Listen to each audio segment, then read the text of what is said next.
Merci pour assister à cette présentation un peu particulière. J'ai 22 étapes essentielles pour coder une sandbox en JavaScript. Une belle image avec les 0 et les 1 dans la figure. Bon, voilà, j'ai été amené à coder Je veux exécuter du code JavaScript de manière sécurisée au sein d'un browser. Et j'ai un peu galéré pour y arriver. Je me suis dit que ça pouvait être sympa pour en faire un sujet de presse. Je vous montrerai à la fin de la presse pourquoi je me suis un petit peu embêté à faire ça. Bonjour, Gilles Dallarmeau. Je suis développeur JS depuis en fait plus de 10 ans, mais à l'époque, il y a 15 ans, c'était quand même pas vraiment très beau à voir ce que je développais en JS. Il y avait pas de closure et tout ça, quoi. J'ai codé quelques petits trucs dans le passé, donc si vous utilisez JSON-View et que c'est buggé, c'est moi, je ne la maintiens plus. J'ai codé une autre extension pour Chrome, Single File, je suis sûr que personne ne la connaît. C'est une extension qui permet de sauvegarder dans un seul fichier une seule page web. En fait, donc ça embarque tous les CSS, les JS, les images au sein de la page web elle-même. C'est une sorte de MHTML, mais sauf que c'est un fichier HTML, donc c'est compatible avec tous les navigateurs. Ça marche plutôt bien. Je ne la maintiens plus trop non plus, mais elle marche bien. J'ai codé ZipJS aussi, on parlait des web workers tout à l'heure, ça fait partie des cas d'usage, effectivement. Que compresser des données dans un web worker, ça peut être intéressant. Bon, quand je l'ai codé à l'époque, il n'y avait pas. L'interface n'était pas le même qu'aujourd'hui, et le passage de données entre le main principal, enfin le thread principal et le thread dans le web worker, il se faisait par copie. Donc c'est un peu moins enfin, elle mériterait d'être optimisée, mais elle n'est plus maintenue non plus. Pourquoi? Parce que j'ai cofondé SEO for Ajax. Donc c'est une start-up qu'on a créée avec un ami il y a un an. Comme son nom l'indique, si vous faites des applications qui reposent fortement sur le JavaScript, sur le JavaScript sur l'Ajax, sur les WebSockets, ce que vous voulez, enfin toutes les choses compliquées qu'on fait en JavaScript, potentiellement votre application va être impossible à indexer. Google fait des efforts pour indexer le JavaScript, mais ils n'y arrivent pas trop en fait. Faut voir que historiquement, indexer une page pour Google, c'était quelques millisecondes. Avec une single page application, c'est quelques secondes, donc c'est un rapport x1000. Pour passer ça à l'échelle, ils galèrent un peu, manifestement. Donc voilà, ils ont des super bots, mais ils passent très très rarement sur les sites web qui font le type single page application. Et Googlebot, c'est le seul à essayer de réindexer les applications JS. Aucun autre bot sur Internet n'interprète le JS, donc que ce soit les bots concurrents, comme Bing, Baidu, Yandex, ou bien aussi les bots des moteurs de recherche comme Facebook, Twitter. Quand vous postez un truc sur Twitter ou sur Facebook, c'est bien d'avoir la description, l'image qui va avec. Donc voilà, si vous avez ces problèmes-là, vous pouvez utiliser SEO for Ajax. On a une offre gratuite jusqu'à pour 1000, enfin si votre site fait moins de 1000 URL uniques, moins de 1000 pages entre guillemets, c'est gratos. Voilà, donc j'en reviens au sujet de talk, et je vais vous exprimer mes besoins par rapport à ce problème de sandbox. Donc, mon besoin, c'était de pouvoir permettre l'interprétation d'un code fourni par l'utilisateur dans un navigateur. Donc l'utilisateur me fournit du code JavaScript, restreint en termes d'API quand même, et je veux l'exécuter et je veux être sûr qu'il ne va pas se faire hacker, que l'application ne va pas se faire hacker, ou que le contexte dans lequel va s'exécuter ce code ne va pas être perturbé par l'exécution même de ce code. Donc la sandbox doit fonctionner, on va dire que c'est le ticket des charges, dans Chrome et les autres navigateurs modernes. Idéalement, on va voir quand je vais vous expliquer pourquoi je l'ai faite, que c'est surtout pour Chrome que j'avais besoin. Elle doit être accessible, il y a un appel de fonction comme la fonction eval. Donc son contrat d'interface il est assez simple, c'est une fonction, vous lui passez une chaîne de caractères, elle exécute le code et elle vous retourne le résultat de l'exécution. Alors, contrairement à eval, elle accepte que des expressions en paramètres. Donc si vous passez à ma fonction, par exemple a égale 32, ça va planter parce que c'est pas une expression, c'est du code. Par contre, si vous passez 32 tout court, là ça marchera parce que c'est des expressions. C'est un peu comme JSON Stringify. Et bien sûr, c'est une sandbox, donc elle doit empêcher l'accès aux API autres que celles disponibles dans ECMAScript 6 ou ECMAScript 5. Donc ça, c'est mes requirements à moi. Je ne voulais pas que les API DOM et BOM, donc Browser Object Model, tout ce qui est dans le navigateur et compagnie, soient accessibles. Il fallait absolument que l'utilisateur ne puisse pas faire, par exemple, un document getElement by ID. Ça plante. Et puis il y a d'autres choses à virer.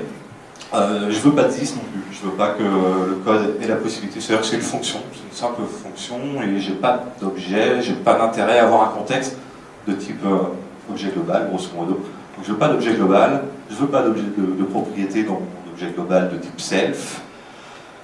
Bien sûr, il ne faut pas qu'on puisse évaluer, il ne faut pas qu'on puisse appeler eval depuis cette fonction parce qu'on risque de tout péter.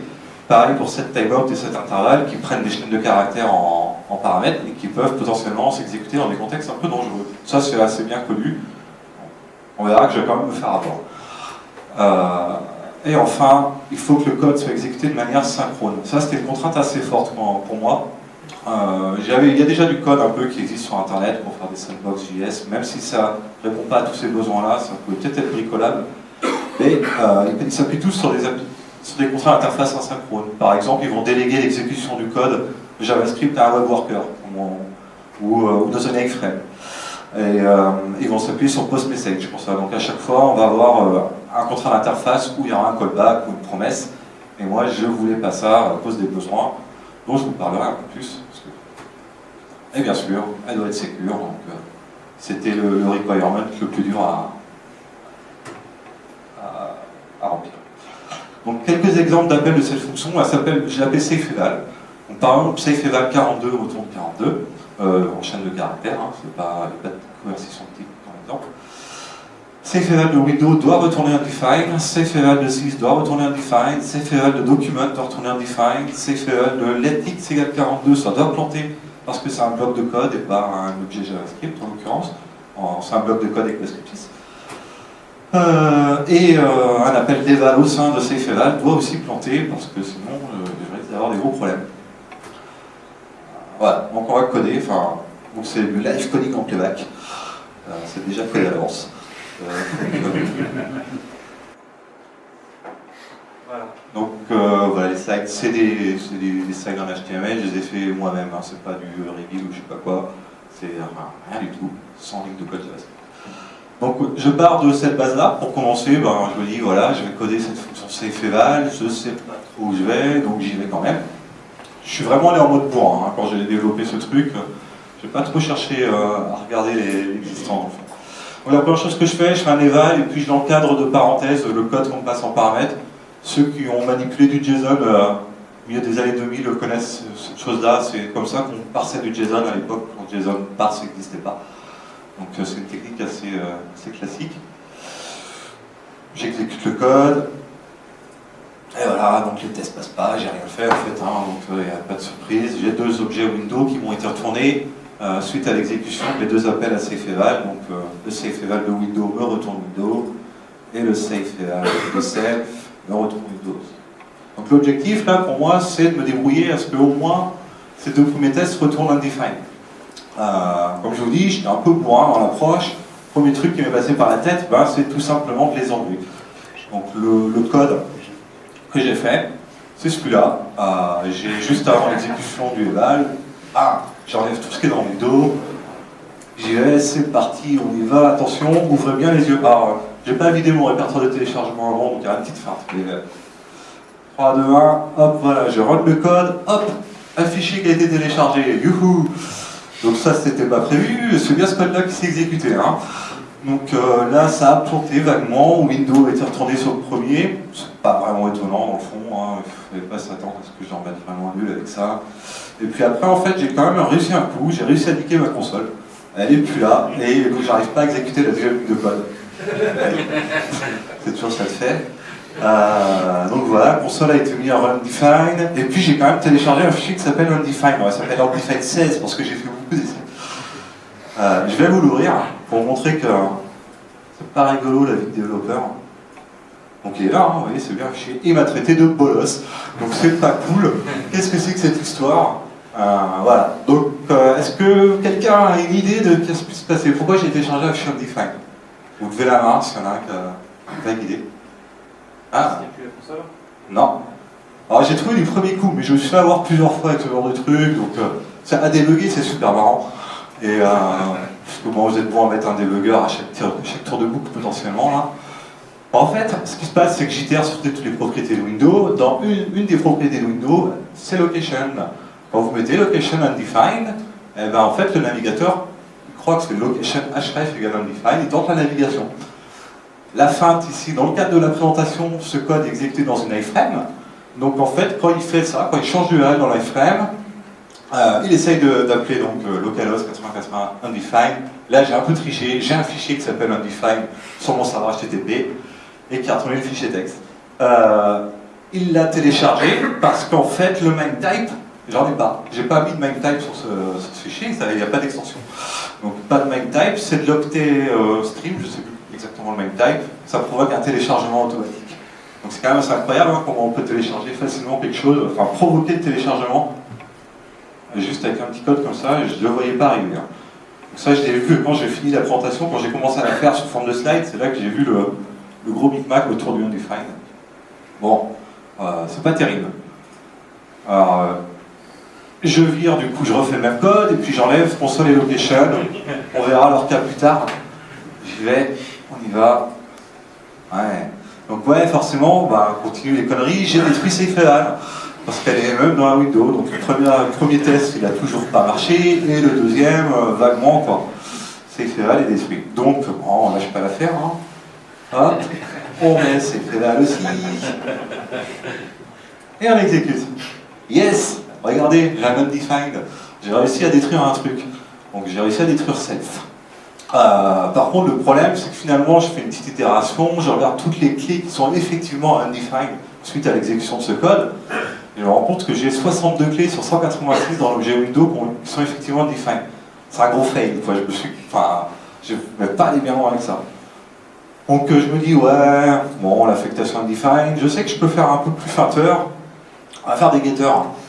Donc je fais un getter, plutôt que d'affecter window key undefined, je vais faire un getter qui retourne undefined. En général, c'est puissant ces trucs. Donc j'y vais. Alors c'est puissant, mais dans le cadre de la néo, c'est un peu... là, je vous ai parlé des étapes intermédiaires. Parce qu'en fait, c'est des conneries qui sont liées à ma frame. Ça, top, window, caches, là, qu'on a vu tout à l'heure d'ailleurs. Si j'avais pas exécuté ce code dans ma frame, j'aurais pas eu besoin d'exclure cette propriété. Donc j'y vais, et là j'utilise define property. Donc je définis un getter qui retourne une value undefined. J'en profite pour mettre le prototype pas nul. J'exécute. C'est mieux. Tout à l'heure j'avais combien? 62,86, et là j'ai 76,86. J'ai détruit 10 propriétés plus, enfin détruit. Écraser ces propriétés avec des getters qui retournent undefined. Mais c'est toujours pas ça.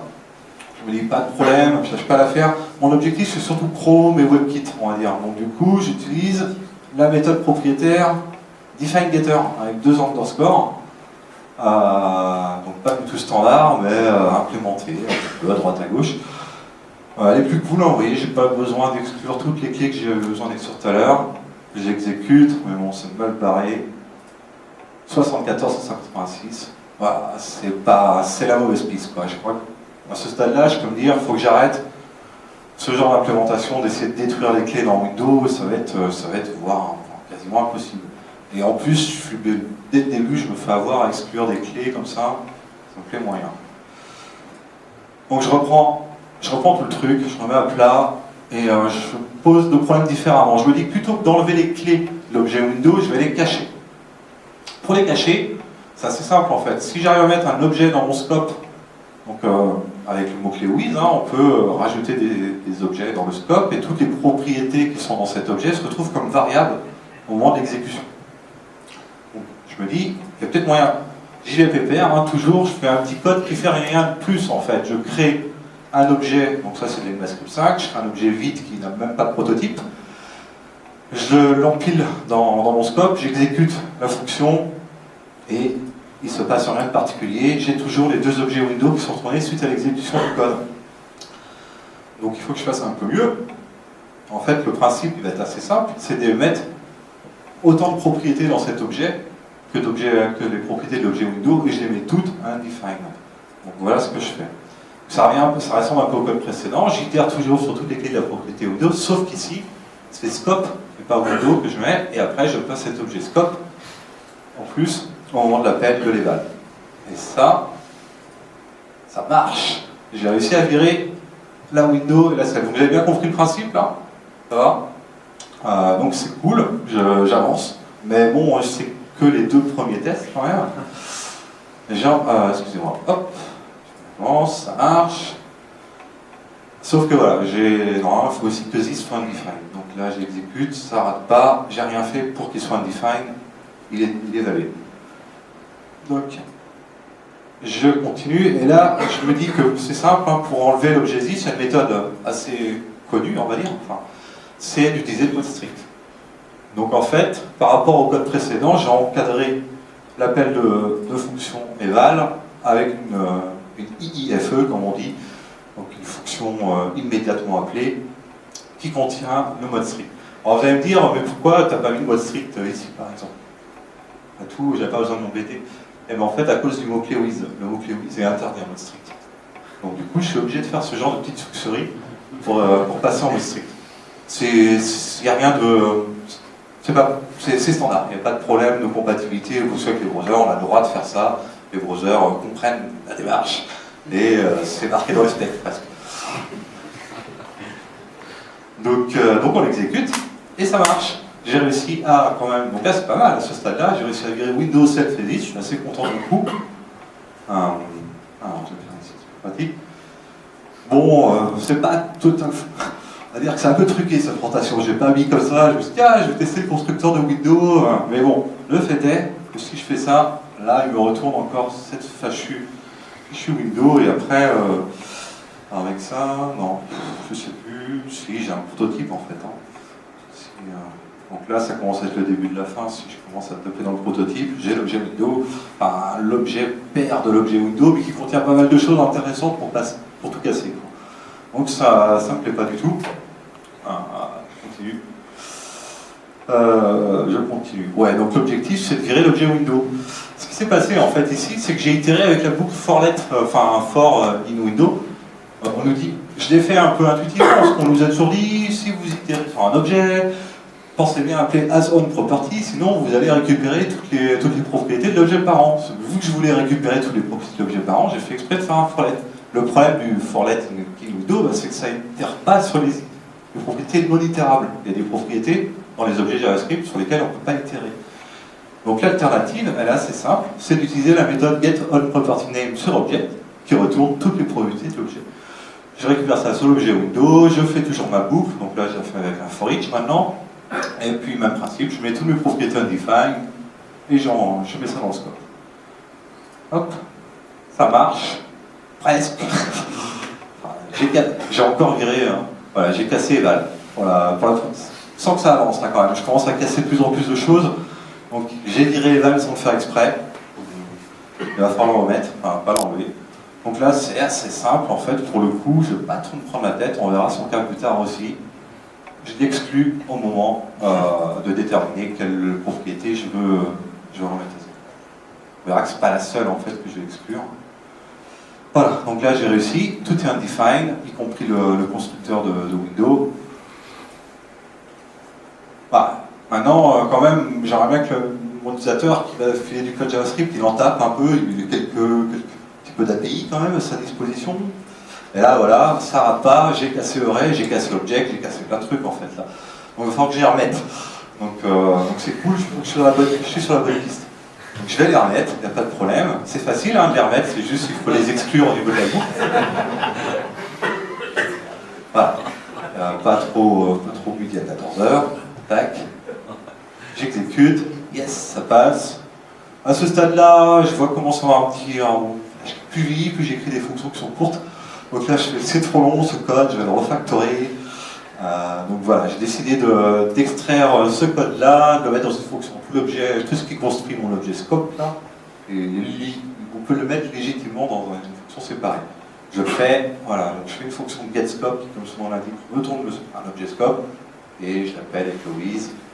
J'exécute le code, ça marche. Je pense que à ce stade-là, alors je ne sais plus ce qu'il y a derrière la suspension. Oui, on y est presque. Constructeur, en constructeur, bon, pareil, c'est pas tout à fait un hasard, mais voilà. Hein. Hop, je l'exécute. Bam, Windows, bien, encore perdu, donc ouais, c'est pas cool. C'est pas cool. Donc là, qu'est-ce qui s'est passé en fait?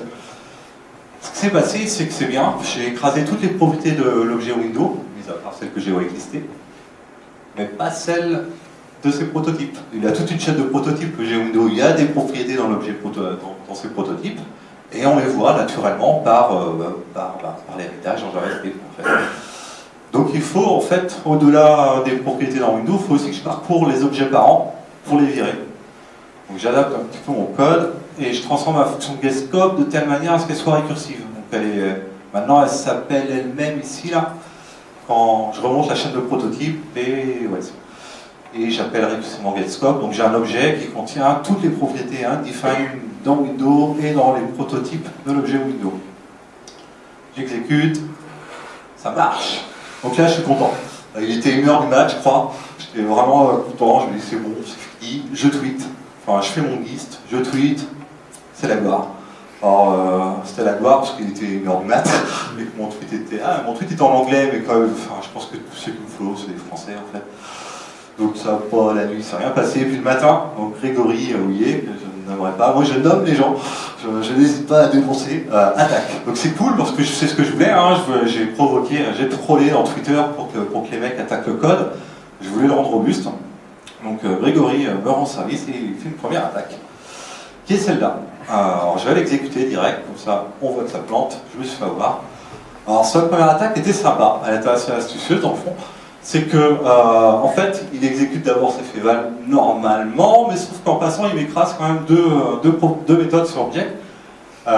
Donc il les rend ineffectives. En fait, ces méthodes, getOnPropertyName, il fait, tu retournes toujours un tableau vide, et getPropertyOf, tu retournes rien.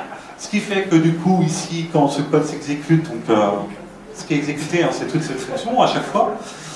À chaque fois, le getScope est appelé. La première fois, ça va bien, mais la deuxième, lui, il retourne un tableau vide, ça n'itère rien du tout, je filtre rien, je for each rien, le proto, il est undefined, enfin, il est nul, je retourne le scope, et en fait, je retourne ce qu'on va passer en paramètres, c'est rien, un objet vide. Donc, félicitations Grégory, il a été mieux, enfin, belle attaque pour commencer, mais assez facile à contrer, en fait, pour le coup. Mon erreur, c'est d'avoir mis getScope dans cette fonction. Je n'ai pas besoin de recalculer le scope à chaque fois qu'on fait les vals. L'objet Windows, on peut considérer qu'il ne change pas, c'est la propriété, enfin c'est ma responsabilité en tant que développeur de m'assurer que je ne rajoute pas des trucs dans Windows qui pourraient se retrouver dans l'attaque. Donc voilà, pour moi, si je sors getScope de cette fonction, ça me suffit. Et du coup, elle sera appelée une seule fois. Enfin, le principe, c'est de l'appeler avant que Grégory l'appelle. Donc je l'appelle, je détermine mon scope dès le début, et après je retourne ma fonction, il est là, le retour qui est de saveEval, ce qui fait que voilà, je suis garanti que cette fonction sera appelée une seule fois, et Grégory ne pourra plus faire son attaque à me casser mes méthodes. C'est cool, j'exécute.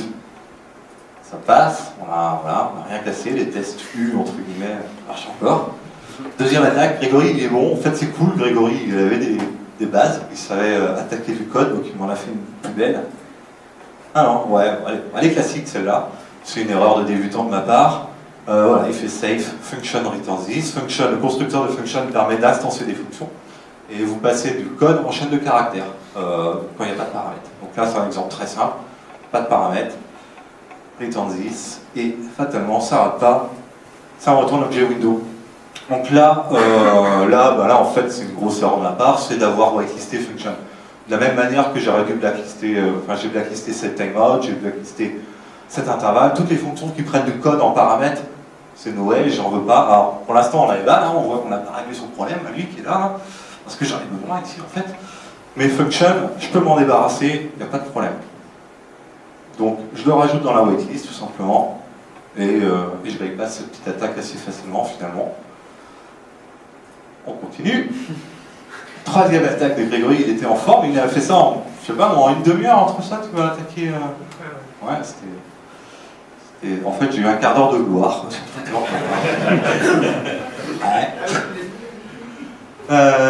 Donc voilà, là l'attaque elle est pas mal aussi, donc je l'exécute, elle marche. Il récupère le prototype de getScope. getScope c'est quoi? C'est une fonction. Son prototype, c'est j'ai un trou. C'est le constructeur de fonction. Non, c'est un objet. Son prototype, c'est function. Son prototype, c'est function, exact. Ouais. Et le constructeur, c'est la propriété constructeur. Vous savez, si vous avez fait de l'ECMAScript 5, enfin l'ECMAScript 3 même, quand on fait des classes, entre guillemets, des classes Q3, la bonne pratique, normalement, c'est d'affecter la propriété constructeur à la classe que vous êtes en train de faire, de telle manière, en fait, c'est plus facile après de faire de l'héritage, enfin, faire de l'appel de constructeur sur la chaîne de prototype parente. Donc là, elle n'est pas cool, cette attaque. Elle m'a pas... enfin, je me suis dit... en fait, le problème, il est assez simple, c'est qu'il rappelle toujours cette fameuse function par le biais de ce code. Et moi, j'ai dit, je veux pas que les gens puissent attaquer function. Donc, je me suis légitimement donné le droit de le virer. Alors, où est-ce que j'ai fait ça? Dans Contact. C'est une blacklist. Non, je me suis planté, attends. Qu'est-ce que je raconte comme connerie? C'est pas différent. Après le filter, tu fais une blacklist. Ouais, mais je vois pas le rapport avec ce que je viens de dire. Ah, attendez. J'ai bien... j'ai écouté, ouais. Je crois que je l'ai répété, cette phrase. Constructeur. Bon, je crois qu'il y a un bug dans ma presse. Ça devrait pas être là, ça. Ah si, excusez-moi. Ok.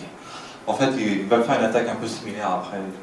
Bon, effectivement, là, le problème, c'est que j'ai exposé Getscope. En fait, je me rends compte que dans ma sandbox, il y a quelques trucs qui traînent. Getscope, Scope, et j'ai triché. Et oui, c'est exactement. Donc je les enlève aussi, de telle manière à ce qu'ils ne puissent plus exécuter donc, le code précédent. Maintenant, Getscope retournera undefined, le prototype va planter et il ne pourra pas être constructeur. Le problème, c'est que c'est bien naïf de croire que je me suis débarrassé de ce problème, puisque Grégory l'a fait encore une attaque, mais de manière plus générique. Plutôt que de s'appuyer sur le Getscope, bon, il fait une fonction à la volée, une fonction anonyme, il récupère le constructeur et rebelote. Et donc voilà, donc c'est là, je dis ça peut pas durer, il va falloir que ça s'arrête, je veux pas qu'il puisse faire ça, donc j'hésite pas, je remets le constructeur undefined. Je m'autorise le droit de le faire. Donc on passera, au passage, vous notez que je suis en train un peu de casser l'environnement d'exécution. Le code qui est autour, faut pas qu'il s'appuie sur le function constructeur, il n'y en a plus pour lui non plus. J'exécute, ça marche. Et puis, ouais, je vais sur Stack Overflow quand même, parce que bon, des fois on trouve des informations sur Stack Overflow qui ne sont pas que des conneries. Et notamment dans les commentaires des réponses, il faut les chercher loin, mais on les trouve. Donc voilà, je vois un mec qui veut faire un sandbox, et puis une réponse d'un gars, et puis le gars dans la réponse fait « ta sandbox est un peu trop facile à attaquer ». Tac. Voilà, il me fait ça. 0 eval, 10. Alors, est-ce que dans l'assemblée, il y a quelqu'un qui sait ce qui se passe là, quand on fait ce genre de truc? Bon, moi, je saurais si ma presse a servi fondamentalement. Hein. C'est l'information qui est bien planquée dans les specs et qu'on ne connaît pas forcément. Tous ceux qui ont joué un peu avec Eval savent en fait. Bon, alors j'ai joué avec Eval, hein, mais j'avais perdu la mémoire. Donc, en fait, ce qui se passe, on pourrait se dire, qu'est-ce qui se passe quand je fais ça quand même?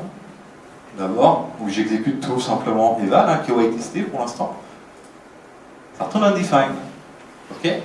Donc quand on appelle eval en fait ici là, si j'appelle eval au sein de ce scope, il est exécuté dans le scope local, donc this, enfin on est dans strict, du coup c'est undefined. Par contre, quand on fait donc ce qu'on vient de voir tout de suite, voilà, une variante assez faible en fait, on retourne bien l'objet window.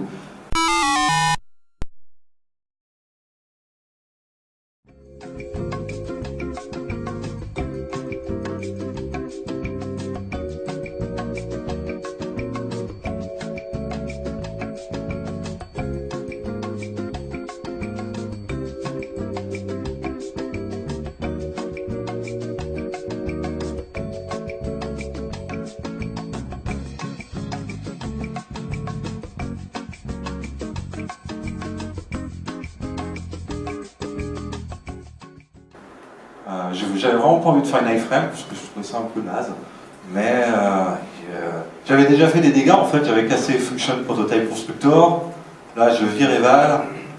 Donc en fait c'est le même code que précédemment qu'on a ici, sauf que je l'ai mis dans une variable source code, enfin j'ai une fonction toujours auto-appelée et je récupère le code source. Non, elle n'est pas auto-appelée.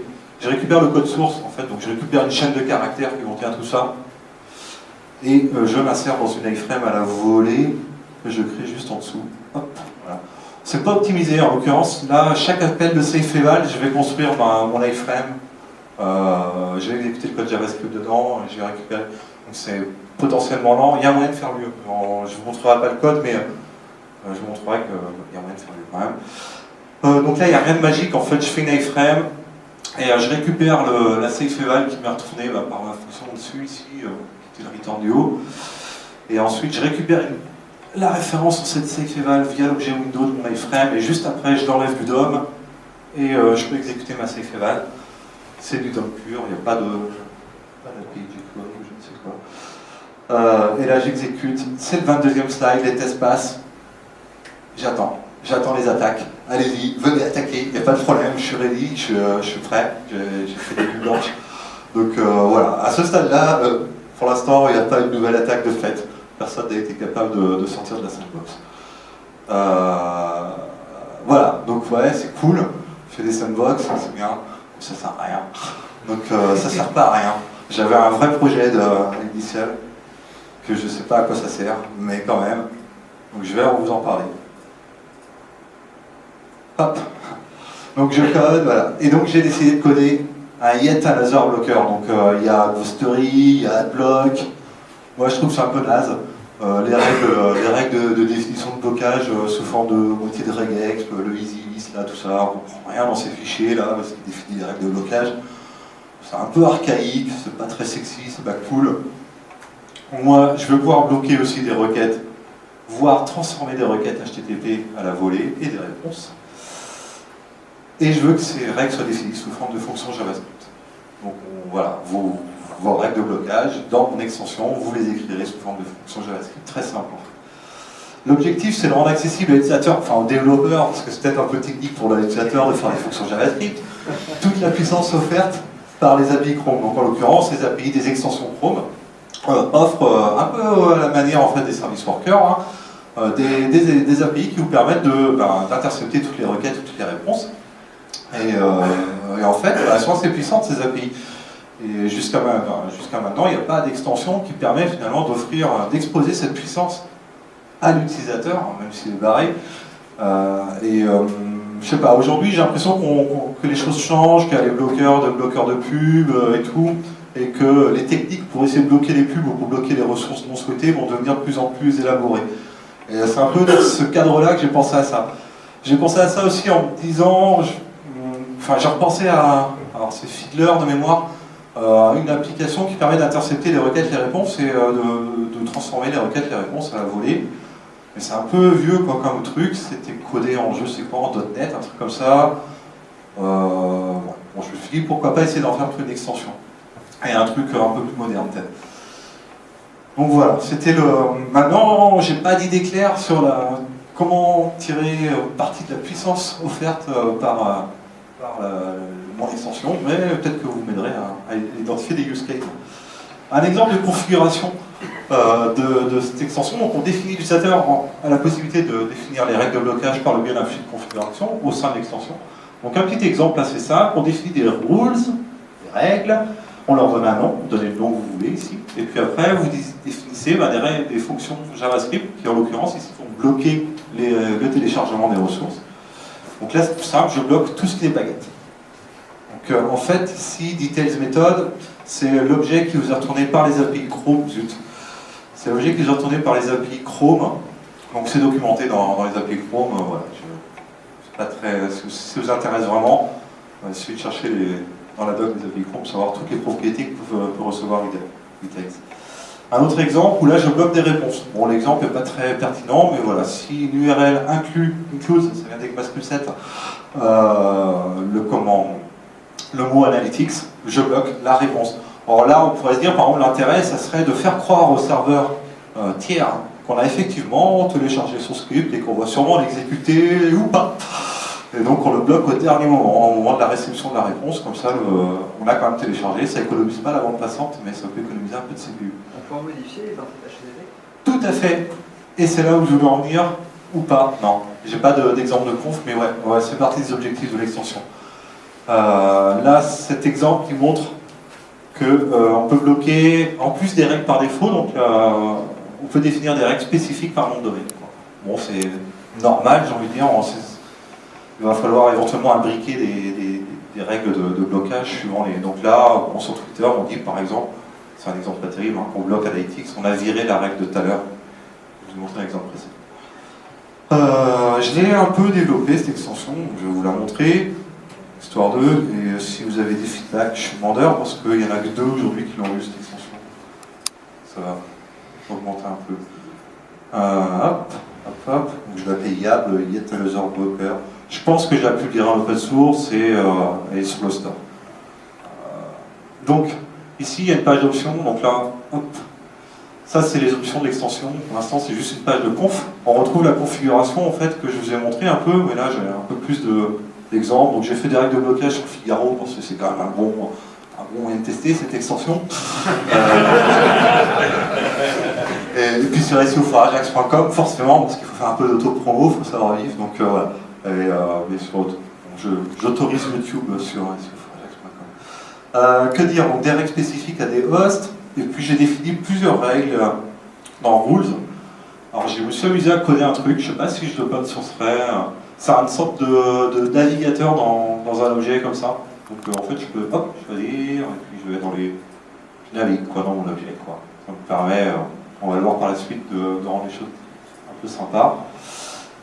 Donc dans Rules justement j'ai toutes les règles les règles de blocage en règle générale. Donc j'en ai défini 3, Default, Trackers et Block Frames.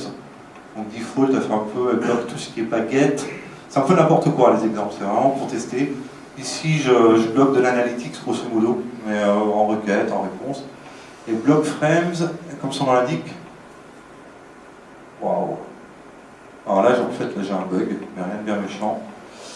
Mon fichier de conf est cassé.